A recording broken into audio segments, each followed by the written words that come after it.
Good evening, you're watching A News and I'm Nadia Jani. Let's take a look at this evening's top stories.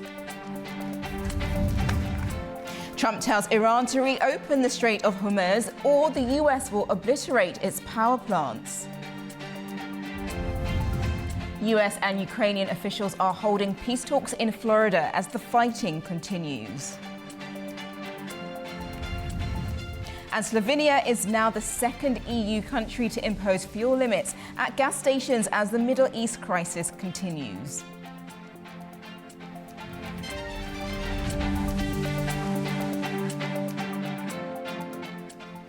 First this evening, US President Donald Trump says the US will obliterate Iran's power plants if the Strait of Hormuz is not open before a 48 deadline due to the vital need for global oil shipping. However, in response, Iran has threatened to retaliate against all US-linked energy sites in the Middle East if its power plants are attacked. Let's take a further look into this story. Iranian missiles struck southern Israel, injuring dozens. Iran said it targeted military installations, while Israeli officials described the attack as a significant escalation, marking the first use of long-range missiles in the war. Speaking at the scene, Itamar Ben-Gvir, Israel's Minister of National Security, called for continuing the fight to achieve victory. I came to strengthen. I came to embrace the residents over here. The people of Israel, thank God, are strong. They are trying to harm us. But we remember one thing. We are at war. This is a war. We must continue to crush, to achieve victory. More than 2,300 people have been killed since the start of the war, most of them in Iran. Lebanon reports around 1,000 deaths. On Saturday, hundreds of people marched in central Madrid to protest the ongoing war in the Middle East, holding banners and chanting slogans against US President Donald Trump and Israeli Prime Minister Benjamin Netanyahu. I'm demonstrating against Trump, European Union and this government politics because we don't want more wars, we don't want more invasions. It's enough.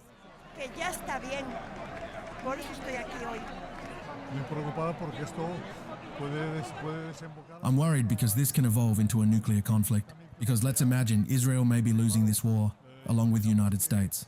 So it's possible they have a violent reaction and things to evolve into a nuclear war. Earlier, US President Donald Trump threatened to obliterate Iran's power plants if Tehran does not fully reopen the Strait of Hormuz within 48 hours. Iran's Unified Combatant Command warned that in case of attack on fuel and energy infrastructure, all US energy infrastructure in the region will be targeted. Staying on Iran but turning to the UK, and British Cabinet Minister Steve Reid has said in an interview that there was no evidence that Iran is planning to strike Europe with ballistic missiles. It follows on from a social media post from Israel's military that said Iran has missiles that can reach London, Paris or Berlin. Here's what Mr. Reid had to say on that. I'm not aware of any assessment at all that they are even trying to target Europe, let alone that they could if they tried. But even if they did, we have the necessary military capability to defend this country, and defending the British national interest is precisely why we're taking part in collective defensive action across the Middle East. US and Ukrainian officials held peace talks in Florida on Saturday, with more discussions planned on Sunday. But Russian representatives were not present at the meeting. US envoy Steve Witkoff described the discussions as constructive.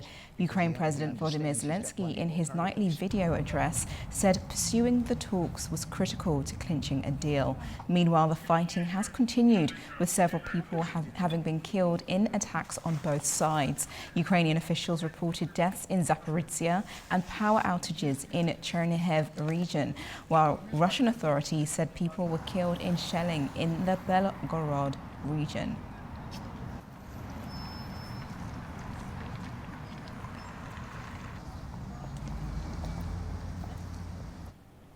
US President Donald Trump has threatened to send immigration officers to airports across the country as a political row over funding continues.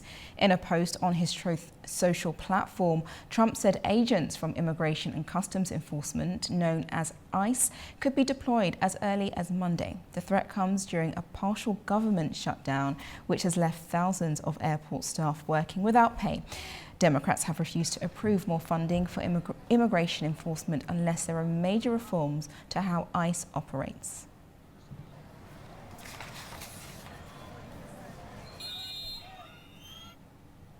Slovenia has imposed fuel limits at petrol stations to tackle supply shortages caused by cross-border fueling and stockpiling due to the war in Ukraine.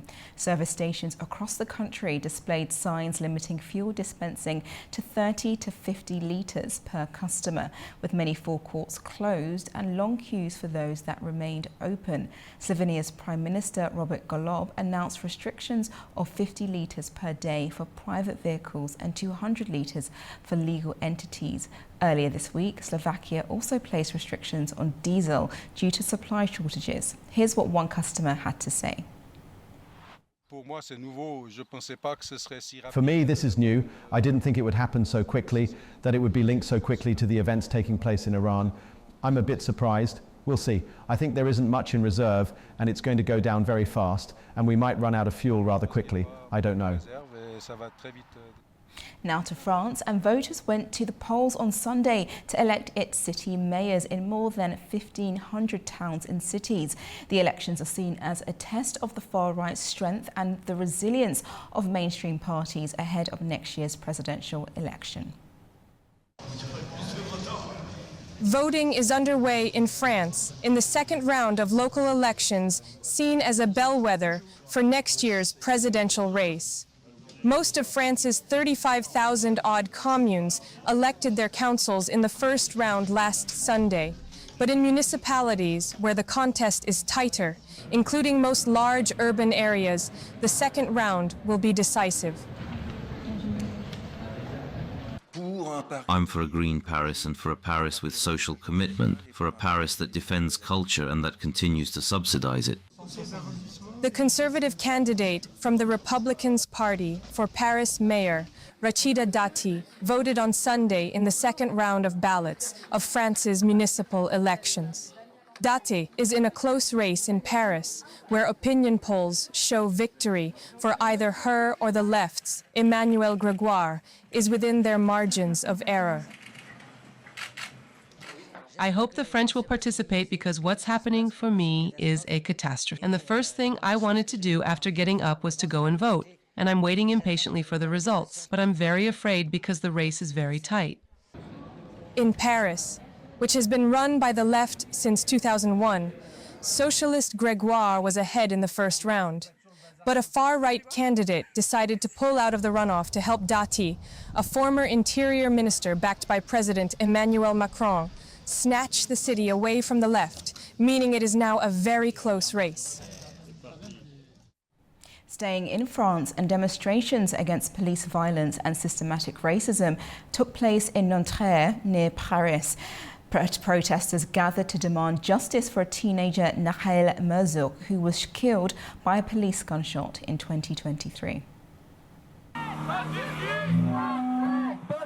Thousands gathered in Nanterre, France, on Saturday to protest police violence and demand justice for Nahel Merzouk, the 17-year-old killed by police gunfire in 2023. Protesters assembled in front of Joliot-Curie High School before marching to Nelson Mandela Square.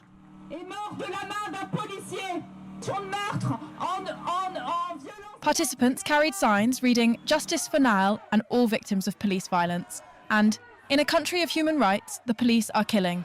Slogans such as "No peace without justice" and "From Nanterre to Gaza, we will not be silenced" were chanted throughout the march. The rally included pro-Palestinian supporters who unfurled a banner reading "Israel, a laboratory for police violence." A police officer fatally shot 17-year-old Nahel Merzouk, a youth of Algerian descent, during a traffic stop in Nanterre on June 27, 2023, after he reportedly ignored orders to stop. In March 2026, a court ruled that the officer would stand trial for using violence without intent to kill. A decade after the Brussels terror attacks, victims, survivors and officials have gathered in the Belgian capital to mark the anniversary with remembrance ceremonies and tributes. The events honoured those killed and highlighted the lasting impact on survivors. Belgium has marked the 10th anniversary of the 2016 Brussels attacks with ceremonies held at key sites across the capital. The coordinated bombings at Brussels Airport and the Maalbeek metro station killed 32 people and injured hundreds. The attacks were carried out by suicide bombers and remain one of the deadliest in the country's history. Commemorations took place at Brussels Airport, where victims' families, survivors and officials gathered. King Philippe of Belgium, Queen Matilda and Prime Minister Bart de Wever attended, laying wreaths and paying tribute to those killed. Survivors shared emotional testimonies describing the lasting impact of the attacks and the importance of remembrance and solidarity. You know, for us, this commemoration has been going on every day for the past 10 years. Day after day, we've become one big family and we all know each other. We don't have to prove anything to each other because since we've all been through the same thing. 10 years. It was harder than I expected emotionally. However, it was important for me to be there, speak out, share my story, and show that even the most deeply wounded victim is still here. She's fighting and continuing to live her life. I think that's important, both for me and for showing others that it's possible. Officials and EU representatives said the anniversary highlights both the suffering caused by the attacks and the resilience of survivors over the past decade. The president of Colombia, Gustavo Petro, said he knows the U.S. Secretary of State Marco Rubio does not like him, but warned that Latin American, Caribbean and African nations are united against all forms of domination, including blockades and wars. Speaking at a CELAC Africa meeting in Bogota, he called for greater cooperation to tackle global challenges such as the climate crisis. The Colombian president added that while the primary goal of the United Nations is to maintain international peace and security, he said if the UN is not preventing wars, one could well conclude that it is no longer useful. Here's what he had to say. My response to Marco Rubio, whom I know does not like me very much, is this. The main thesis of this period of humanity is not how to define a white, Western and Christian civilization as in the old Crusades. Turning to Cuba, and more than 10 million people have had power cut to their homes and businesses across the country. It's the national grid collapsed for the second time this week. Cuba's energy ministry posted on social media a total disconnection of the national electrical system has occurred and added protocols for restoration are already beginning to be implemented. The Caribbean country has suffered 3 major blackouts this month after the Trump administration cut off foreign oil imports required to keep power stations running. Last week, US President Donald Trump suggested there could be a friendly takeover of Cuba, later remarking it would be an honor.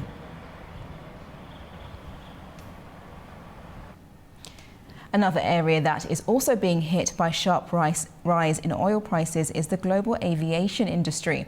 Major airlines are being forced to cut flights and increase fares as fuel costs surge. The situation is expected to have a direct impact on both passengers and international air travel. Amid the ongoing conflict in the Middle East, a sharp rise in oil prices is beginning to take a significant toll on the global aviation industry. Several major airlines have announced reductions in scheduled flights as they attempt to manage mounting operational costs. The chief executive of United Airlines, Scott Kirby, stated that the company plans to cut its capacity by approximately 5% during the second and third quarters of 2026. He warned that if fuel prices remain at their current elevated levels, the airline could face an additional $11 billion in annual fuel expenses. Air New Zealand has already taken action, confirming it will reduce around 1,100 flights by early May 2026. This represents roughly 5% of its domestic and international services and is expected to affect about 44,000 passengers. Similarly, Scandinavian Airlines has announced plans to cancel nearly 1,000 flights in April 2026. In Asia, authorities in Vietnam have urged the local aviation sector to prepare for potential flight reductions, citing increasing risks of aviation fuel shortages. Industry analysts note that fuel remains one of the largest operating costs for airlines. Recent market data indicates that benchmark oil prices have surged from around 85 to 90 US dollars per barrel to between 150 and 200 US dollars in recent weeks. In response to these pressures, several carriers, including Qantas, Air France, KLM and Air India, have introduced fare increases or higher fuel surcharges across a number of routes. Kenya has resumed work on a China-backed railway project after a 6-year hiatus. The line will link the port of Mombasa with Uganda's capital, Kampala, creating a strategic transport corridor across East Africa. Here's more. On Saturday, Kenya resumed work on a long-delayed railway extension set to link the port of Mombasa with Uganda's capital, Kampala, reviving a key infrastructure project after a 6-year halt due to funding constraints. We break ground on the 107-kilometer Kisumu-Malaba section of the SGR, complete nearly 1,000 kilometers seamless rail link from Mombasa to Malaba and forming a vital connection to the Malaba-Kampala line. The extension will create a continuous rail corridor from Kenya's Indian Ocean coast to the Malaba border, where it is expected to connect with Uganda's planned Malaba-Kampala line, providing a major transport artery for landlocked countries across East and Central Africa. Work on the western section had stalled in 2019 after China, which had financed earlier phases of the SGR, declined to provide further sovereign loans amid concerns over Kenya's growing debt burden. Around the globe, communities are marking World Water Day, established by the United Nations in 1993. It aims to raise awareness of the importance of fresh water and the 2.1 billion people still lack access to safe water. Around the world, countries marked the day with seminars, public campaigns and cultural events. Each year, UN Water sets the global theme, and in recent years, the focus has included climate change, the need to accelerate action and the role of water in building peace. This year, the focus turns to water and gender, highlighting the link between access to water and equality.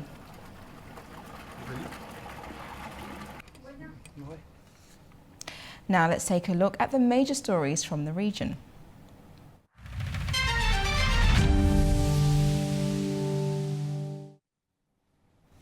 And we head over to Turkey, and 2 buildings have collapsed in Istanbul following an explosion believed to have been caused by a gas leak. Authorities say 9 people trapped under the rubble have been rescued and taken to hospital.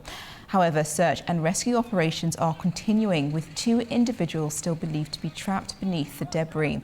The governor of Istanbul, Davut Gül, has confirmed that efforts are ongoing. He visited the site where the explosion occurred and received briefings from emergency response teams.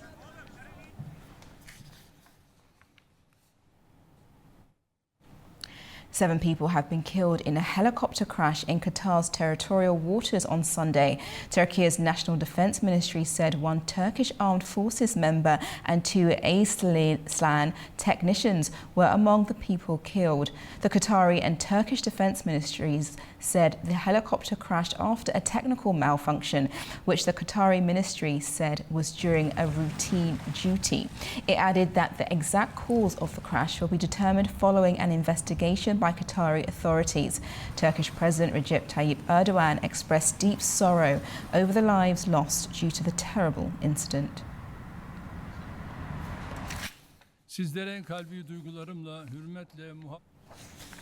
Today, Georgia bids farewell to one of the most influential spiritual figures in its modern history, Catholicos Patriarch of all Georgia, Ilya II. Our correspondent brings us more from Tbilisi. Thousands gathered at the Holy Trinity Cathedral in Tbilisi, where for days citizens stood in continuous lines, day and night, to pay their final respects to Catholicos Patriarch of all Georgia, Ilya II. The cathedral remained open 24 hours a day, with mourners even spending the night in its courtyard, reflecting the profound love and reverence held for the Patriarch. The funeral service brought together not only the Georgian Orthodox Church, but also representatives of various religious communities, highlighting Ilya II's lifelong commitment to unity and dialogue. The ceremony was attended by high-ranking clergy from around the world, including Ecumenical Patriarch of Constantinople, Bartholomew I of the Eastern Orthodox Church, who described Ilya II as a wise leader and peacemaker, emphasizing that Georgia has lost a spiritual father. Alongside religious leaders, Georgian officials and international dignitaries paid tribute to the Patriarch's legacy. Prime Minister Irakli Kobakhidze and other government representatives were present, while messages of condolence were sent by global figures, including King Charles III of the United Kingdom, who highlighted Ilya II's moral authority and the respect he commanded both at home and abroad. The significance of the funeral extended beyond Georgia, becoming a moment of regional solidarity. Delegations from across the South Caucasus attended to honor his memory, including those from Armenia and Azerbaijan, underlining the Patriarch's role as a figure of peace and connection in the region. Later in the day at 3 o'clock, a solemn funeral procession moved from the Holy Trinity Cathedral through the streets of Tbilisi to Siani Cathedral, where Ilya II was laid to rest. A live corridor of citizens lined the route, many carrying flowers, while large screens allowed thousands more to follow the service and pay their respects. Nini Nikolaishvili, Tbilisi, A News. Kyrgyzstan President Sadir Japarov has praised the ongoing initiative to construct a railway that connects China to Europe. The project, which began in 2024, is expected to be completed by 2030. Our correspondent in Almaty brings us more. A new railway route linking China, Kyrgyzstan and Uzbekistan, which will bypass Kazakhstan, is expected to be completed by 2030. The announcement was made by Kyrgyz President Sadir Japarov, who said the project could transform the country from what he described as a logistical dead end into a key transport hub between Europe and China. Construction of the $4.7 billion railway began in late December 2024. The total length will reach 502 kilometers, with more than 300 kilometers running across Kyrgyzstan. The route is expected to cut the distance between Europe and China by around 900 kilometers and significantly reduce delivery times. Freight between China and Germany, for example, could take as little as 12 days, which is critical for time-sensitive goods. Officials in Bishkek say the project will strengthen Kyrgyzstan's role in regional trade, create new transport links, and open faster access to international markets. Pariza Kalimurza, Almaty, A News. As you can see, spring is in the air and Novruz is being celebrated across several regions, bringing communities together with music, dance and long-standing traditions. But in some places like Iran and Syria, the Spring Festival is unfolding against a backdrop of political change and regional tensions. Here's more on how people are marking the occasion. Millions around the world celebrate Novruz, the Persian New Year, as a symbol of renewal and cultural identity. The festival marks the arrival of spring and is widely observed across the Caucasus, the Balkans, the Black Sea, Central Asia, and the Middle East. In Syria, Kurds mark the occasion with dancing, bonfires, and flag waving in Damascus and Afrin.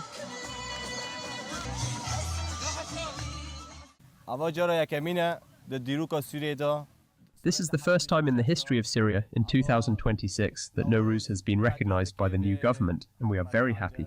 All the Kurds are gathering now, and we will light fires and celebrate. We will hold a party and dance in the center of town, and we are very happy.